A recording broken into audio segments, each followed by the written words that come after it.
ఓం అజ్ఞానతిమిరాంధస్య జ్ఞానాంజనశలాకయ చక్షుర్ ఉన్మిళితం येन तस्मै श्रीगुरवे नमः। श्रीचैतन्यमनोभीष्टं स्थापितं येन भूतले स्वयं रूप कदा मह्यं ददाति स्वापदान्तकम्। जय श्री कृष्ण चैतन्य प्रभु नित्यानंद श्री अद्वैत गदाधर श्रीवासादि गौरभक्तवृंदम। हरे कृष्ण कृष्ण कृष्ण हरे हरे, हरे राम राम राम हरे हरे कृष्ण कृष्ण कृष्ण हरे हरे, हरे राम राम राम हरे हरे। నీకు ఈ మంత్రం వచ్చా చెప్పు. ఇన్ని రోజులైంది కదా, 15 రోజుల నుంచి రోజు టేప్ రికార్డర్ రోజు పొద్దున సాయంత్రం కదా, రోజు అని గంటలు గంటలు అంటున్నా.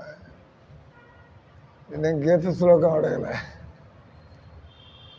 రోజు చేస్తున్నాం 6 మాటలు, ఒక్కొక్కసారి 5-5 సార్లు, రోజుకి 6 సార్లు, 6 సార్లు, ఒక్కొక్కసారి 5 సార్లు, రోజుకు 30 సార్లు కనీసం అంటాం.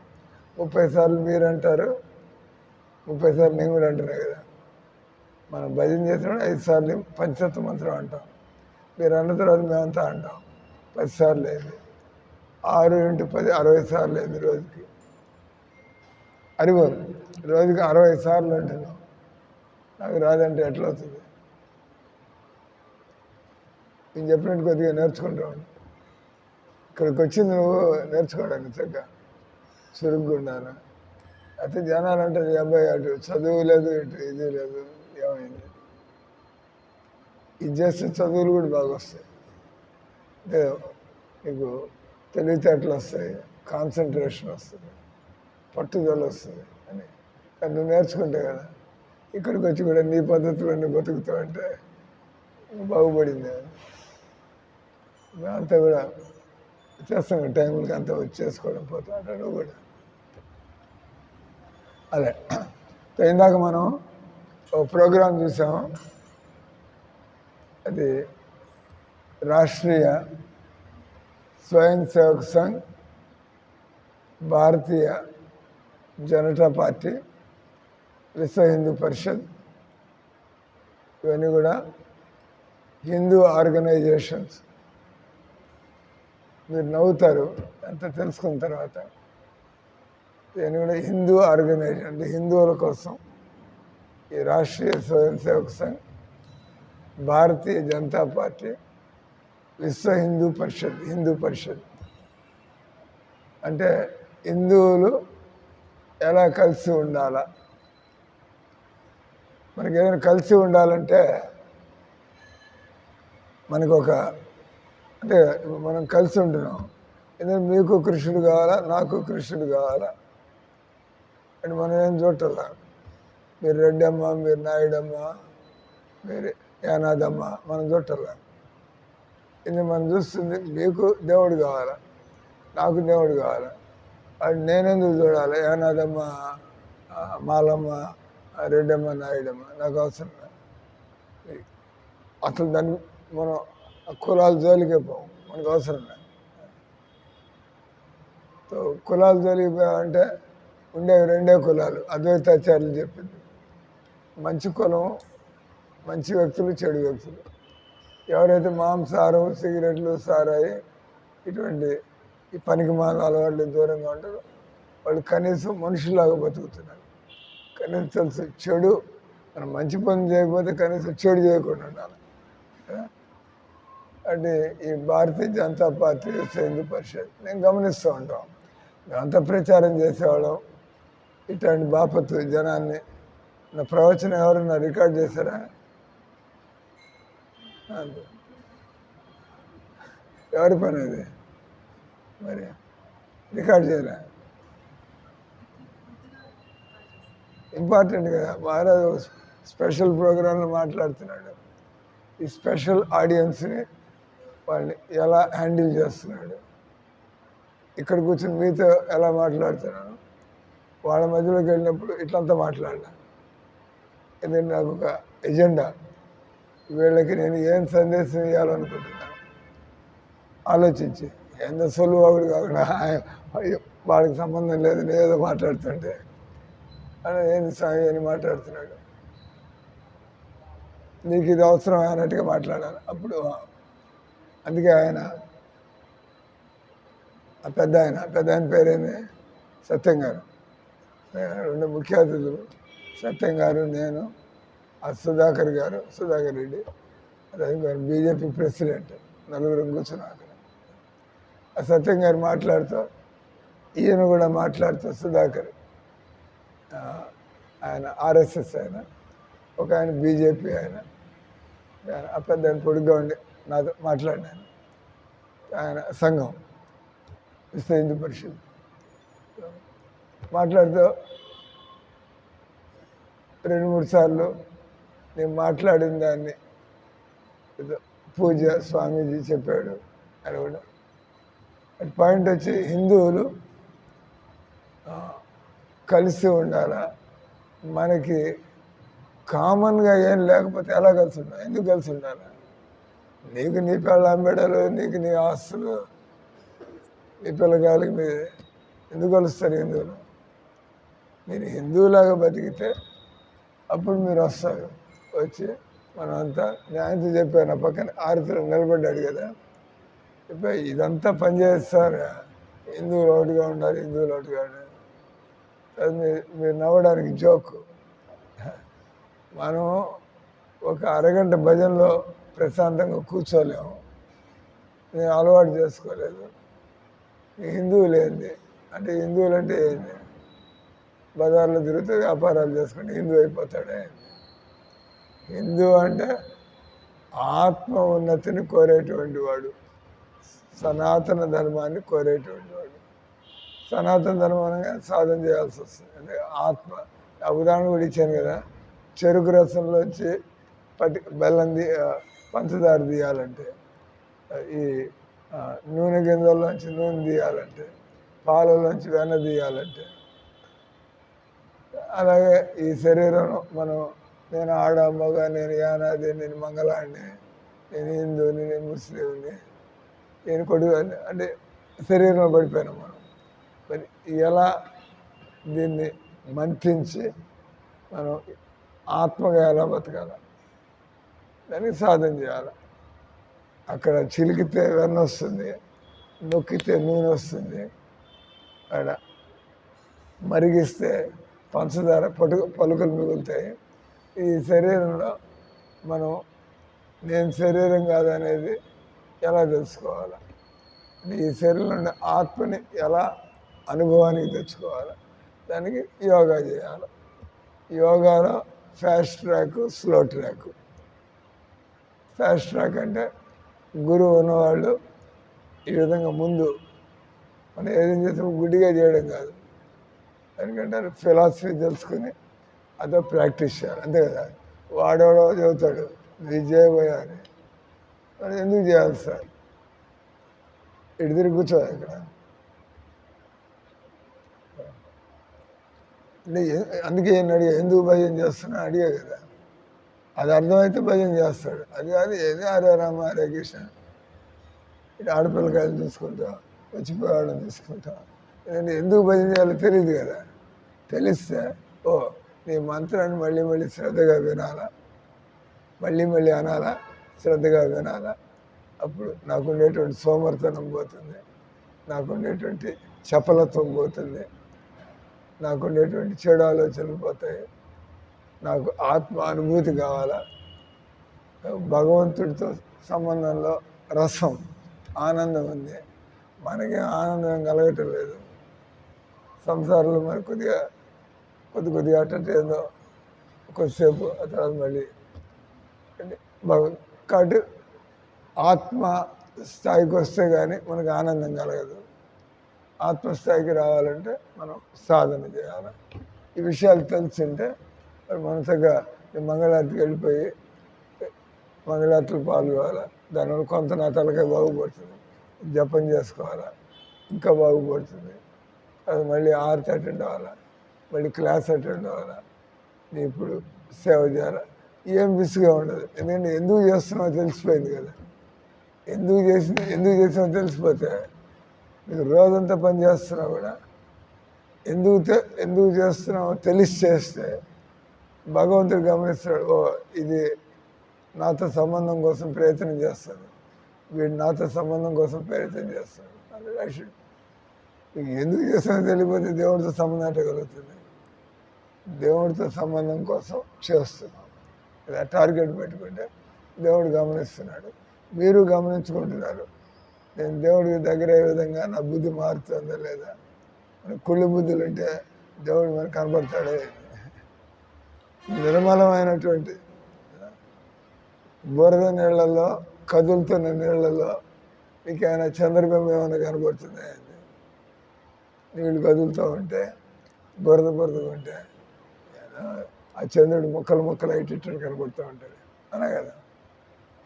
కానీ నీళ్లు బురద లేకుండా ఉండి నిశ్చలంగా అంటే పైన ఎట్లా రౌండ్గా చంద్రబింబం కనబడుతుందో అదేవిధంగా నీళ్ళలో కూడా కనబడుతుంది.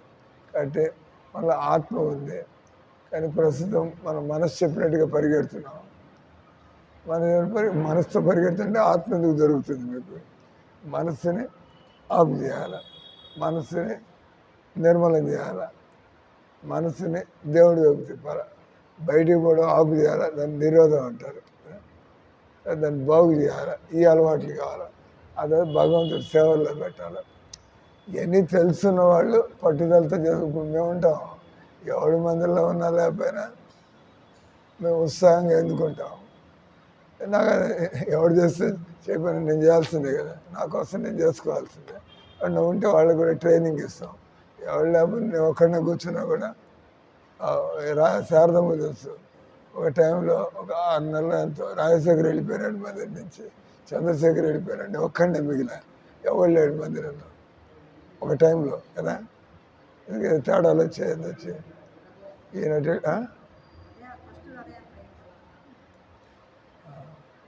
ఏదో దేనికోసం ఆ తర్వాత వాళ్ళే మళ్ళీ నేర్చుకుని మహారాజు గారు ఆయన తప్పే ఉంది. అత మనం నేర్చుకున్నంత ఆయన ద్వారానే కదా. ఆయన వదిలేస్తే దేవుడైనా మనం క్షమిస్తాడా? ఆయన వదిలేస్తే దేవుడు నాకేమైనా భక్తిస్తాడని తను వదిలేయడానికి కారణం ఉండాలి. ఆయన వదిలేండి వీడు చెడిపోయినాడు, ఈయన భ్రష్టుడు అయిపోయినాడు, కాబట్టి ఈయన వెనకాల ఎందుకు పోవాలి? ఆయన మనకి చేసిన దానికో దండం. మనం ఆయన వెనకాల ప్రభుపాద వారి పద్ధతి వదిలిపెట్టి పోవడం మనం చేయకూడదు. అట్లా ఏదైనా వదలాలంటే ఒక కారణం ఉండాలి. నేను ప్రభుపాదులు వారి పద్ధతిలో పోయినంత వరకు మీరు నన్ను ఎందుకు వదిలిపెట్టాలి? మీకు దేవుడు కావాలి, నాకు దేవుడు కావాలి, అందరికీ ప్రభుపాద కావాలి, అందరికీ కృష్ణుడు కావాలి. అంటే ఇవన్నీ ఏదో తిక్కబుట్టినట్టుగా ఈయన వదిలేసి అక్కడికి పోదాం. ఇక్కడ నేను చెప్పా ఎక్కడికి ఈరోజు నన్ను వదిలిపెడతారు, రేపు వాడిని కూడా వదిలిపెడతాడు, ఇంకొకరు తీసుకొస్తాడు, వాడిని కూడా కారణం లేకుండా వదిలిపెడితే ఆయన దగ్గర కూడా ఎన్నాళ్ళు ఉంటారంటే చెప్తారు. మీరు అక్కడ కూడా ఉండరు. లేకపోతే ఏదో కనబడుతుంది పోయి ఇంకోసారి మీ బతుకులు ఇంకా ఎక్కడ స్థిరంగా ఉండి భక్తి చేయగలరు? వీలు కాదు. అంటే మనకు ముందు తెలిసి ఉండాలి, ఒక స్వామి అంటే మనం ఎందుకు పోవాలా? ఈ నియమాలు పాటిస్తున్నాడు కాబట్టి మనం ఆ స్వామి వెనకాల పోవాలా. ఆయన భజన చేస్తున్నాడు కాబట్టి మనం కూడా భజన చేయాలి. ఆయన నేను చెప్పే ఇంజిన్ లాగుతూ ఉంటే డబ్బాలు వెనకాల పోతూ ఉంటాయి. అంటే అడ్వాన్స్డ్ డివోటీ అంటే ఆయనకు ఉత్సాహం ఉంది, ఆయనకి పట్టుదల ఉంది, ఆయనకు అవగాహన ఉంది. మనం అప్పుడప్పుడు అటు ఇటు అయిపోతూ ఉంటాం. ఎందుకంటే మనం పుస్తకాలు చదవటం లేదు, మనం సీరియస్గా తెల్లవారుజాములు లేవటం లేదు, జపం సరిగ్గా చేయటం లేదు. జపం చేయకుండా ఏదో ఇటు తిరుగుతూ అది మాట్లాడుకుంటే ఇది మాట్లాడుకుంటే దాన్ని జపం అన్నారు. జపం అంటే అన్ని పక్కన బారేయండి, కూర్చొని ఆ పని పూర్తి చేసుకోవడం, ఎక్స్ట్రా కూరగాయలు దొరుకుతూ అనుకోవడం. మీకు ఒకసారి విషయాలు అర్థమైతే మీరు ఎప్పుడు పిచ్చి కబుర్లు చెప్పదలుచుకోరు. మీకు అలవాటు అయిపోతే పొద్దున్నే ఎందుకు మీరు చక్కగా ఉదయాన్నే బ్రహ్మముహూర్తంలో మీరు కూరగాయలు దొరుకుతూ ఉంటారు. ఎందుకంటే వంట చేయడం తప్పదు కాబట్టి దేవుడికి శృంగారం తయారవ్వాలి. అదే నాలాగా జపాన్కి వెళ్ళిపోలేరు బయటికి, నేను కూడా జపాన్ వాక్కుపోతా. ఆ టైంలో కొంతమంది డ్యూటీలు ఉంటాయి, వంట తయారవ్వాలా, దేవుడి శృంగారం. మిగతా వాళ్ళు నిద్రపోకుండా వాళ్ళు జపం పూర్తి చేసుకోవచ్చు. వేరు వేరు డ్యూటీలు కదా. మీరు అది అయిపోయిన తర్వాత మీరు ఫ్రీ అవుతారు, లేదా జపం చేసుకుంటారు. ఇంకోటి పాయింట్ వచ్చి హిందువులు కలిసి ఉండాలంటే మనందరినీ కలిపేటువంటి సిద్ధాంతం ఏంటి? అది లేకపోతే ఈ పీకులాడని లాగా మీరు చూస్తూనంటారు. దేవుడు ఏర్పాటు వల్ల ఇక్కడ కొద్దిగా హిందుత్వం అంటే దేవుడు అవకాశం ఇస్తున్నాడు. ఇప్పుడు కూడా హిందువులాగా బతకటం దేవుడు మనకు ముస్లిం చేతులకు వెళ్ళిపోతే ఇంకే ఉంది హిందుత్వం.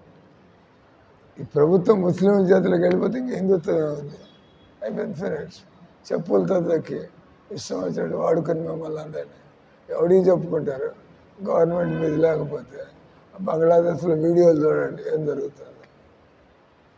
మనకేమి ఒంటి మీద స్పృహ లేదు. ఎవరు చెబుతారు? వాళ్ళు హిందువులు ఒకటిగా ఉండండి అంటాడు. అదెట్ అవుతుంది? వీళ్ళు హిందువులకి మనం రోజు మందిరానికి పోవాలా, ఆరతిలో ఉండాలా. అంత ఆరతిలో ఉండమన్నాం, ఎంతమంది అందరూ వెళ్ళిపోయారు. 4-5 ఉంటే వాళ్ళు కూడా ఎప్పుడు బయటికి పోవాలా? ఏంది హిందువులు అక్కడ? వయసు ఏమన్నా అంటే వాళ్ళు కుర్రాళ్ళు అంటే కుర్రాళ్ళు కాదు, 60 ఏళ్ళు వచ్చాయి. మాట్లాడుతూ కూడా పని పెట్టుకుని చెప్పాను. 60 ఏళ్ళు దాటిన వాళ్ళు. నేను కూడా పోవచ్చు బీజేపీతో పాటు, నేను కూడా సమాజ సేవ అయిపోయింది. నా వయసు అది కాదు, నేను చావడానికి తయారవుతున్నా. ఏ వయసులో చేయాల్సిన పనులు ఆ వయసులో అది గమనించాలి. లేదు నేను మాట్లాడుతున్నప్పుడు పిల్లవాళ్ళు చదువుకుంటూ భజన చేయాలా, అలవాటు చేసుకోవాలా. పెళ్ళైన వాళ్ళు పిల్లకాయలు ఉద్యోగాలు చూసుకుంటూ భజన చేయాలా. అప్పుడు 60 ఏళ్ళు వస్తే మీకు ఇన్నేళ్ల నుంచి భజన చేస్తుంటే మీరు ఎంత మారారో మీకు కనబడుతూ ఉంటుంది. ఈ భజన మీకు ఏం అనుభవిస్తుందో తెలుస్తూ ఉంటుంది. మీతో వదిలేసినా కూడా మీకు రోజంతా చేయమన్నా కూడా మీకు ఇబ్బంది ఉంటుంది. మా అందరికీ అక్కడ కూర్చున్న వాళ్ళందరికీ దాదాపు అందరికీ 60 ఏళ్ళు దాటాయి. దాదాపు 50 ఎట్లాగో దాటాయి. 60 ఏళ్ళ కంటే ఎక్కువ వాళ్ళే ఉన్నారు.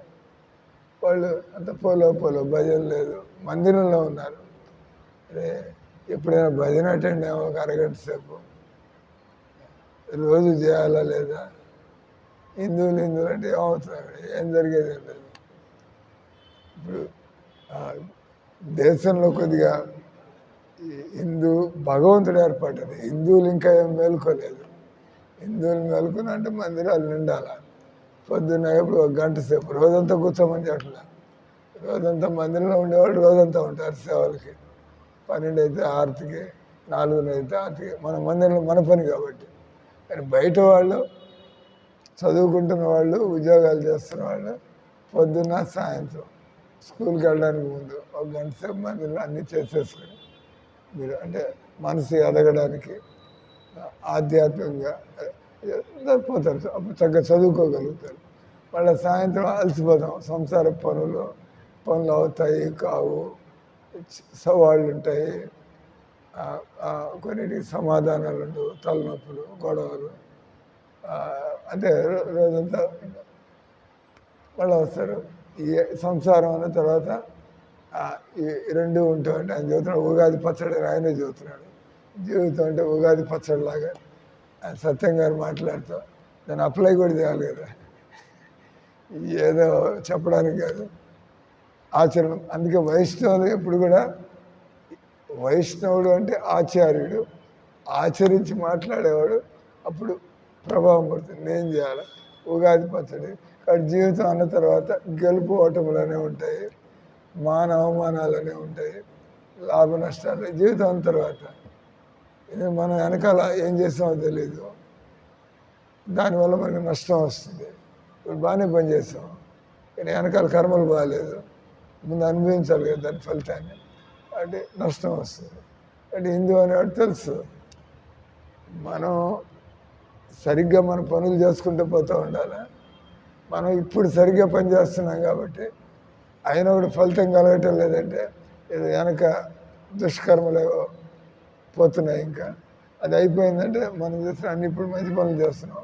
దీని ఫలితాలు వద్దన్నా కూడా మీ నెత్తి మీద వచ్చి పడతాయి. ఎందుకంటే మన దుష్కర్మలు ఏం చేయట్లేదు. అంటే ఈ రకంగా హిందువులు దేనికి కూడా డిస్టర్బ్ కారు. ఎందుకంటే వాళ్ళు ఆత్మ అనేది శాశ్వతం. ఎన్నో జన్మలు ఎత్తాం, ఏ జన్మలో ఏం కర్మలు చేస్తాం మనకు గుర్తులేదు.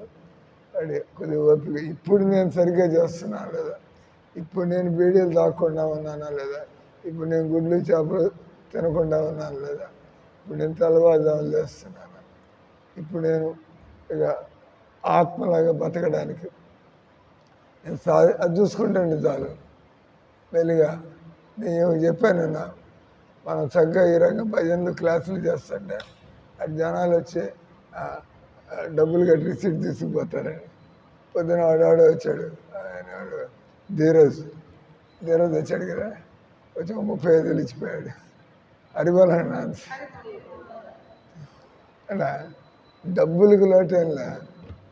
మనం హిందువుల్లాగా బతికితే, మందిరంలో ఉండేవాళ్ళు భక్తుల్లాగా బతికితే, నేను 40 ఏళ్ళు అయింది నాకు, మాకు ఇట్లాంటి వాళ్ళ సమస్య తప్పితే డబ్బులకి సమస్య లేదు. వచ్చి మందిరంలో ఉండి కూడా నేర్చుకోకపోతే ఇంక బయట వాళ్ళే నేర్చుకుంటారు. మందిరంలో కూర్చొని నేర్చుకోకపోతే మీకేం తెలుస్తుంది. కానీ వాళ్ళందరికీ ఆఫర్ ఇచ్చా. సత్యంగా నా పక్కన నిలబడ్డాడు, పక్కన నేను నిలబెట్టుకున్నా తీసుకొచ్చి చెప్పే ఈ కార్యక్రమం ఉంటుంది సార్, ఇక్కడ ఏదో మీరు వచ్చినప్పుడు నాటకానికి హరే రామ హరే కృష్ణ కదా, దిస్ ఈజ్ అవర్ ప్రోగ్రామ్. అందులో ఎవడైనా లేకపోయినా మేము మాత్రం అక్కడ డైలీ కార్యక్రమం అనేది అక్కడ రాసింది బోర్డు. 4:30 నుంచి రాత్రి 8 ఇది మా కార్యక్రమం. కాబట్టి హిందువులు అనేవాళ్ళు వాళ్ళు ఆత్మ ఉన్నతి కోసం బతికేవాళ్ళు. మీరు ఈ విధంగా సాధన చేయకపోతే ఎలా మీరు హిందూ అని చెప్పుకుంటారు? దీనికి హిందూ అంటే ఏంటో కూడా తెలియకపోతే హిందువులు బతికేది అక్కడ. మీరు మనుషుల్లాగా కూడా బతకపోతే హిందువులు ఏంది? ముందు మనిషిలాగా బతకడం మానవత్వం కదా. కాబట్టి రోజు భగవద్గీత, రామాయణం, భాగవతం రోజు హిందువులంటే, ఎందుకంటే హిందువులకి తెలుసు నేను ఒకరోజు చచ్చిపోవాల్సి వస్తుంది, అది ఎప్పుడైనా కావచ్చు. కాబట్టి హిందూ అంటే సావుని దృష్టిలో పెట్టుకొని భగవంతుడు ఉన్నాడు, ఆయన సాక్షి, నేను చేసే పనులన్నీ ఆయన గమనిస్తున్నాడు, నేను చేసే అన్యాయాలు, నేను చేసే మోసాలు, నేను చేసే దుర్మార్గాలు, నేను చేసే దొంగ పనులు అని ఆయన చూస్తున్నాడు. అంటే మిగతా వాళ్ళు తెలియకపోవచ్చు, దేవుడి దగ్గర మాత్రం ఆ చిట్కా ఉంటుంది, చిత్రగుప్త, ఎవ్రీథింగ్ రికార్డెడ్. అంటే హిందూ అంటే ఇక మనం ఒకరోజు చనిపోతాం కాబట్టి ఇక్కడ పట్టుకుని ఏళ్ళాడడం కాదు, దేవుడిని పట్టుకుని ఏళ్ళాడాలి. దేవుడిని పట్టుకుని ఆడాలంటే దేవుడు ఎవరో తెలుసుకోవాలి. దేవుడిని పట్టుకుని ఏళ్ళాడాలంటే మనకి ఆయన మీద ప్రేమ కలగాలి, అంతే కదా. ప్రేమ ఉంటే పట్టుకుని ఏళ్ళాడతాం, ప్రేమ లేకపోతే మొక్కుబడిగా. ఇప్పుడు మీలాగా మేము చాలామందిని చూస్తాం, మందిరానికి వస్తాడు, ఆ దేవుడు మొహం కూడా చూడు, పోతూ ఉంటాడు బయటగా. మీరు నన్ను గమనించి పట్టుకుని ఆయన నిలబడవే, ఒక నిమిషం నిలబడి విగ్రహాలు చూడవే. మీరు గమనించండి, మందిరానికి వచ్చేవాళ్ళంతా కూడా వాళ్ళకి ఇంట్రెస్ట్ లే, ఏందో పొరపాటు మందిరానికి వచ్చినట్టుగా వస్తారు, ఏదో లోపలికి వస్తారు. మరి ఏం చూస్తాడు అక్కడ ఆయన? వాళ్ళ పేర్లు తెలియదు, ఏముందో తెలియదు. మనం ఎప్పుడైనా విగ్రహాల ముందు నిలబడితే మనం బయటికి పోయినా కూడా మనకి ఎప్పుడైనా ప్రమాదంలో ఉన్నప్పుడు మనకి ఏదైనా అవసరం టక్కన దేవుడిని ఈ మందిరంలో ఉండే విగ్రహాలు గుర్తు రావాలి. జగన్నాథుడు ఠక్ అంటే మనం ఓ దేవుడు, ఓ జగన్నాథుడు. మందిరానికి వచ్చేది దేవుడి రూపం ఎట్లుందో చూడడానికి. మీరు బయట మోటార్ సైకిల్లోనే యాక్సిడెంట్ జరగబోతుంది, జగన్నాథ్ మీరే కాపాడండి. ఆయన మనసులో కనబడితే గ్యారంటీగా మీ ప్రమాదం తప్పుతుంది. ఎంతోమంది చూశారు. ఒక విమాన ప్రయాణం చేస్తుంటే జరిగింది. విమాన ప్రయాణం అయినప్పుడు దాన్ని ఏమంటారు, అనుకూలంగా లేదు వాతావరణం విపరీతంగా. అంటే ఆ ఫ్లైట్కి ఉండే శక్తి సరిపోదు. అంటే భగవంతుడి గాలి తిరిగిందంటే విమానాలు బోర్లా పడతాయి, ముక్కలు అవుతాయి, కింద పడతాయి. ఏదో దేవుడు వాతావరణం సరిగ్గా వచ్చినంత వరకు ఆ ల్యాండింగ్ ఇవన్నీ ఎక్కడ అంతా ఎగిరిపోతాయి, ముక్కలయ్యి కూలిపోయి. భగవంతుడు ఏదో లేదో చేయాలని చూస్తే అలాంటి వాళ్ళు దీనిలో సుఖదేవ స్వామి ప్రయాణం చేస్తున్నాడు. అంటే ఈ ఫ్లైట్ చేరుకోవాలి, అక్కడ ఢిల్లీ చేరుకోవాలా. నిజమే అది. దానిలో కృష్ణుడు తెలిసినాడు ఒకడు కూర్చున్నాడంటే ఆ ఫ్లైట్ అక్కడ చేరుకోవాల్సిందే. ఎందుకంటే ఆయన్ని స్మరించేటువంటి వాడు ఉన్నాడు అక్కడ. ఇట్లా ఒక ఫ్లైట్ పోతుంది. ఫ్లైట్ పోతుంటే వాతావరణం మారిపోయింది. ఎదురుకుండా పైలట్కి ఏం కనబట్టలే. జరుగుతున్నాయి కూడా. ఎన్ని ప్లేన్లు కూలిపోతూ ఉంటాయి కదా. తప్పిపోయి రాజశేఖర రెడ్డి ఎట్ట తెచ్చాడు, మన సీఎం గారు ఎట్ట తెచ్చాడు. ఆయన కర్మలు ఎవరు తప్పించుకోలేరు. పెద్ద హంగామా ఉన్నా కూడా ఆయన చావటి రాసిపెట్టుంటే హైజాక్ అది అయిపోవాల్సిందే. అది ఇట్లాంటి జరుగుతూ ఉంటాయి. ఒకసారి అట్లయిపోయింది. దానిలో ఇట్లా ప్రీతి లాంటి ఒక అమ్మాయి భక్తులు జపం చేసుకుంటుంది. జపం చేసుకుంటే అందరికీ టెన్షన్, ఇంకా మనం బతుకుతామా చూస్తామా, ఫ్లైట్ ఇట్ట పోతుంది అట్ట పోతుంది. ఆ అమ్మాయి మాత్రం హరే కృష్ణ హరే కృష్ణ, దేవుడిని నమ్ముకుంది. నేను దేవుడిని నమ్ముకున్నా, నేను ఎందుకు టెన్షన్ కూడా ఆయన ఎట్ట కావాలంటే చేస్తాను. వాళ్ళతో నీకేం భయం కలగట్లేదు, ఫ్లైట్ ఇట్టబోతుంది అట్టబోతుంది అంటే ఆమెది. నేను నా జీవితాన్ని దేవుడి చేతుల్లో పెట్టా, నేను ఎందుకు భయపడాలా, ఆయన నాతో ఎటగలరు. ఆ అమ్మాయి కారణంగా ఫ్లైట్ మళ్ళీ ప్రశాంతంగా ల్యాండ్ అయింది. అప్పుడు వాళ్ళకి అర్థమైంది, ఈ అమ్మాయి కారణంగానే ఈరోజు అంటే కరెక్ట్గా దేవుడు ఎవరో తెలిసి ఆయన్ని స్మరిస్తూ ఉంది. దేవుడు తన మాట నిలబెట్టుకున్నాడు. కౌంతేయ ప్రతిజానీయ నమే భక్త ప్రణశ్యతి, నా భక్తుని నేను కాపాడుకున్నాను. ప్రభుపాదులు వారి జీవితాన్ని మీరు జాగ్రత్తగా అయితే ఎన్ని మాటలు ఆల్మోస్ట్ ప్రాణం పోయే విధంగా యాక్సిడెంట్ దగ్గరికి వచ్చి కానీ బతికి బయటపడి. ఎందుకంటే ప్రభుపాదు గొప్ప భక్తుడు ఆయన. మిగతా శిష్యులందరికీ అర్థమైంది ఈ పరిస్థితులు అయితే ఎగిరిపోయి ఉండేవాళ్ళంతా. కానీ ఈయన కూర్చున్నాడు దాంట్లో. మనం అంత గొప్ప భక్తులు అయింది. కూర్చుని మనం రాజితుని గురించి ఆలోచిస్తూ, రాధికమ్మ గురించి ఆలోచిస్తూ హరే రామ హరే కృష్ణ. దేవుడికి ఆయనకి అర్థం కాదు, నేను హరిపేకి ఏం చేయాలి నేను, ఆయనకి అర్థం కావట్లే. అందుకని ఆగుతాడు. అలా నేను తేల్చుకోవాలి, వాట్ డస్ షీ వాంట్, వీళ్ళకి ఏం కావాలి. పరీక్షలు అంటే అవే, జీవితంలో పరీక్షలు వస్తాయి. దేవుడు గమనిస్తాడు ఏం కావాలి వీళ్ళకి. ఈ సంబంధాలనే ఏమీ డిస్టర్బ్ అవ్వడం తప్పదు, తెగిపోవడం తప్పదు, అంతే కదా. ఇప్పుడు డిస్టర్బ్ అవుతున్నాయి, తర్వాత తెగిపోతాయి, తర్వాత మనం పోతాం. బాగానే ఉంది.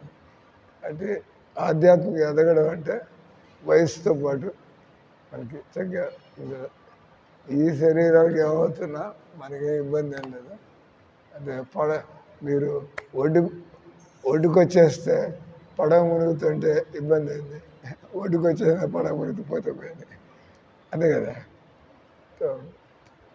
లేదా మీరు చెట్టు దిగిపోయిన తర్వాత చెట్టు కూలిపోతే మీకు ఇబ్బంది అయింది, ఇంటి బయటకు వచ్చిన తర్వాత ఇల్లు కాలిపోతే కానీ బతికి బయటపడ్డాం. ఆ రకంగా మనం చక్కగా రోజు ప్రభుపాద ఇచ్చిన విధంగా 4:30 నుంచి రాత్రి పండుకునేదాకా 8 ప్రోగ్రాం అయిపోతుంది. 1 గంట కొంచెం చదువుకోవచ్చు, 4-5 పేజీలు చదువుకొని ఏదో రోజు క్లాసులు అటెండ్ అవ్వడం, ఇది చదువుకోవడం, 2 కూడా చేయాలి. కాబట్టి ఇక్కడ రామాయణంలో మనం రాముడికి కదా ఆయన అడవుల్లో బతకాల్సి వచ్చింది. ఆయన పెళ్ళాన్ని రాముడు ఎత్తుకుపోయాడు, ఎక్కడికి పోయిందో తెలీదు. ఆయనకి సహాయం చేయడానికి కోతులు ఉన్నాయి దగ్గర, మనుషులు ఎవరు లేరు, కోతులు ఉన్నాయి. కానీ ఆయన భగవంతుడు కాబట్టి, అంటే భగవంతుడు కానీ భగవంతుని గట్టిగా నమ్ముకున్న వాళ్ళు ఉంటే, గట్టిగా భగవంతుని నమ్ముకున్న వాళ్ళు ఉంటే, వాళ్ళ వెనకాల మనం ఉంటే మెల్లిగా మనకి light at the end of the tunnel అంటారు. మనం అప్పుడు సొరంగంలోకి పోతాం, అంతా అయోమయంగా ఉంటుంది, ఎడిపోతున్నాం ఏమవుతుంది. కానీ మనకు కొద్దిగా వెలుతురు కనబడితే ఆ లైట్ మనం ఇంక బయటికి రాబోతున్నాం. అట్లాగే మనం కరెక్ట్గా దేవుణ్ణి తెలిసినటువంటి భక్తులు, కృష్ణుడు దేవుడు, ఆయన దివ్య పురుషుడు. అంటే మేము ఇస్కాన్లో ఎందుకు చేరాం అర్థమైంది. ఎవడేమన్నా అనుకుంటూ ఉండండి, బస్ ఇంకా నవ్వుతూ ఉండండి, ఎగతాళి చేస్తూ ఉండండి, మమ్మల్ని సతాయిస్తూ ఉండండి, ఆయన కృష్ణుని వదిలిపెట్టేది బస్. ఇంకా ఈ జన్మకి లేకపోతే గురువుని ఎందుకు తీసుకున్నాం? గురువుని తీసుకున్నా అంటే మేము కృష్ణుడిని వదిలిపెట్టదలుచుకోలేదు. కానీ జీవితంలో గురువుని నమ్ముకున్నారంటే దాని అర్థమైంది, మేము జీవితంలో కృష్ణుడు వదిలిపెట్టదలుచుకోలేదు. కృష్ణుడు ఉండి మిగతా ఏమన్నా ఉండి లేకపోతే ఎన్ని పర్వాలేదు, కానీ కృష్ణుడు మాత్రం ఉండాల్సింది. మిగతా దొరికితే పర్వాలేదు, దొరకకపోతే కూడా ఏం చేసిపోతాం. అంటే పాయింట్ వచ్చి కృష్ణుడు దేవుడు అని తెలిసి ఎవడని పోతుంటే, తెలుసో తెలియకో మనం వాడు వెనకాల పడి వాళ్ళకి సేవ చేయడం కానీ, వాళ్ళు చెప్పినట్టుగా మనం కూడా భక్తి చేయడం కానీ చేస్తూ ఉంటే మీకేం దేవుడు అంటే ఇంట్రెస్ట్ అలా టక్కని మీ జీవితం మారడం ప్రారంభమవుతుంది. ఎందుకు మీరు ఒక సరైన వ్యక్తి దగ్గర, అంటే భగవంతుడి దృష్టి మీ మీద కూడా పోతుంది. వీళ్ళు ఒక వైష్ణవుడికి సేవ చేస్తున్నారు, అలా వీళ్ళకి ఎన్ని జన్మల తర్వాత మనకి భగవంతుడి ఆ తపన కలుగుతుంది. బహునాం జన్మనాం అంతే భగవద్గీతలో. మనుష్యానాం సహస్రేషు, లక్షల మందిలో ఒకడు. ఆ తర్వాత 100 జన్మల తర్వాత ఒకడు, 100 జన్మల తర్వాత ఒకడెవడు, లక్షల మందిలో ఒకడు. సో నిజమైన భక్తి అంత తమాషా కాదు. అది మాతో పాటు ఉండేవాడికి తెలుస్తుంది ఎట్లా రోజంతా ఎట్లా గడుపుతున్నాం. అంటే ఇక్కడ ఎంత పనికి మాలిన వాడైనా ఒక యోగ్యుడైనటువంటి గురువు వెనకాల ఉన్నాడంటే, గురువుకి యోగ్యత ఉంది కాబట్టి అతను వాళ్ళని సరిచేసి వదిలిపెట్టగలడు, ప్రొవైడెడ్ యూ ఫాలో హిమ్. ఆయన చెప్పినట్టుగా వింటే. మన ఇష్టం కొద్దిగా వింటాం అది పోతున్నాం అంటే అదేమన్నా శరణాగతి అయింది. అదే శరణాగతి కాదు. ప్రభుపాద వచ్చిన ఉదాహరణ ఇస్తారు. ఒక ఆయన ఏకతార అంటే ఆయన ఒంటి తేగుండే వాయిద్యం పెట్టుకొని అప్పుడు పోతుంటే వాయించుకుంటూ పోతూ ఉంటారు. అట్లాంటి ఒక వ్యక్తి, భక్తుడు, ఆయన నేను భజన చేసుకోవడానికి నాకు ఒక వాయిద్యం కావాలా. వాళ్ళు ఎవరా అది వాళ్ళు క్లాసులో కూర్చొని అది బయటకు పోయినా తెలుసు. నువ్వేం చేస్తున్నావు? క్లాసులో మాట్లాడొచ్చా అయింది. అంత అర్జెంట్ అయితే బయటికి. నేను మాట్లాడి నాకు కూడా వినిపించి అంత గట్టిగా మాట్లాడుతున్నారు. రాత్రి నాకటి తెలిసింది. నేను డిసిప్లిన్ ఏం చదువుతున్నా? ఏమైంది? ఆ వ్యక్తి నాకు భజన చేసుకోవడానికి వాయిద్యం కావాలా ఆయన వెతుకుతున్నాడు. ముందుకు పోతుంటే పనికిరాని కర్ర కనపడింది. కర్ర ఉంటే ఆయన ఎత్తుకున్నాడు. అంటే ముందుకు పోయి ఎండిపోయిన సొరకాయ కనపడింది. ఎండిపోయిన సొరకాయ అది తీసుకున్నాడు. ఆ తర్వాత ఒక వైరు పారేస్తారు కదా, వైర్ తీసుకున్నాడు. దాంతో తయారు చేసుకున్నాడు. ఆ సొరకాయకి పైన ఇది కట్టి ఆ మూలలో వైర్ కట్టి ఈ మూలలో కట్టి టింగ్ టింగ్ టింగ్ టింగ్ ప్రారంభమైంది. ఆ రకంగా ప్రభుపాద ఆయన ఒక గొప్ప భక్తుడు నా దృష్టిలో, చాలామంది దృష్టిలో. మా జీవితంలో ఎప్పుడు కూడా ఆ విధమైన వ్యక్తి ఆయన జీవితాన్ని చదువుతుంటే ఈయన ఏ లెవెల్కి చెందిన మనిషి, ఎలాంటి మనుషులైనా ఎలాంటి పరిస్థితుల్లో అయినా ఆయన ఏ విధంగా తన పనిని సాధించుకోగలడు. సో ఎండిపోయిన సొరకాయ దొరికింది, కర్ర దొరికింది, తీగ దొరికింది, దాంతో ఇన్స్ట్రుమెంట్ చేశాడు. అదేవిధంగా ప్రభుపాద ఈ పనికి మాలిన వాళ్ళందరినీ ఆయన ఓపికగా వాళ్ళకి వండి పెడుతూ, వాళ్ళకి భజన చేస్తూ, వాళ్ళకి పెడుతూ, మాట్లాడుతూ, ఆయన చూస్తూ ఇంత పెద్ద అంతర్జాతీయ శ్రీకృష్ణ చైతన్య సంఘం, ఆయన పెద్ద కోట్లు పెట్టుబడి పెట్టి ఏమే, నథింగ్, ఓన్లీ ప్యూరిటీ. తన యొక్క పవిత్రత, ఆయన జనాలు, మనుషులు వచ్చారు, డబ్బులు వచ్చాయి, మందిరాలు కట్టారు, భవ్యంగా ఆయన తన ఆత్మకి ఆనందం కలిగే విధంగా ఎక్కడికి పోయినాడు మందిరాలు కట్టుకుని. అంటే అమెరికాలో అంటే నాకు జన్మాష్టమి వేడుకలు కావాలి, మందిరం ఉంది అక్కడ, చేయండి మీరంతా, ప్రసాదాలు పెట్టండి, భజన చేయండి. ఆయన అంటే తన దేవుడికి ఆయనకు ప్రేమ కొద్ది అని ఎన్ని ఏర్పాట్లు చేశాడు. ఆయన పోయిన తర్వాత ఆ మందిరాలని ఎవరు చూడాలా మీరే కదా, అంతే కదా. ఆయన కావాల్సినట్టుగా దేవుడికి సేవలు చేసుకున్నాడు. ఆ తర్వాత మీరు ఆయన వెనకాల వచ్చి మాకు కూడా దేవుడు కావాలని వచ్చారు, ఆల్రెడీ నడపండి, నేను చెప్పిన పద్ధతిలో మందిరం నడపండి, మీరు కూడా ఎన్ని పనులు చేస్తారు, మీ జీవితంలో ఎంత ఆనందం కలుగుతుంది, మీలో ఎంత మార్పుని మీరు చూసుకుంటారు. మీ బతుకు ఇంతకుముందు చిన్న విషయాలు కూడా గిల్లి కజాలు పెట్టుకుంటా, పక్కింటి వాళ్ళతో గొడవలు పెట్టుకుంటూ, చెత్త పుస్తకాలు చదువుకుంటా, ఇప్పుడు మన బతుకు ఎలా అయిపోయింది, బస్ హుందాగా కదా, ఇతరులకు ఎట్లా సాయం చేయాలా, రోజంతా కూడా భగవంతుడికి ఎట్లా సేవ చేయాలి. మనం ఎంత చెత్త మనుషులు, ఇప్పుడు జీవితం ఎట్లా గడుస్తుంది, మనం చక్కగా బతకాల, మన సమాజానికి మనం వాళ్ళని కూడా మార్చాలా ఓపికగా.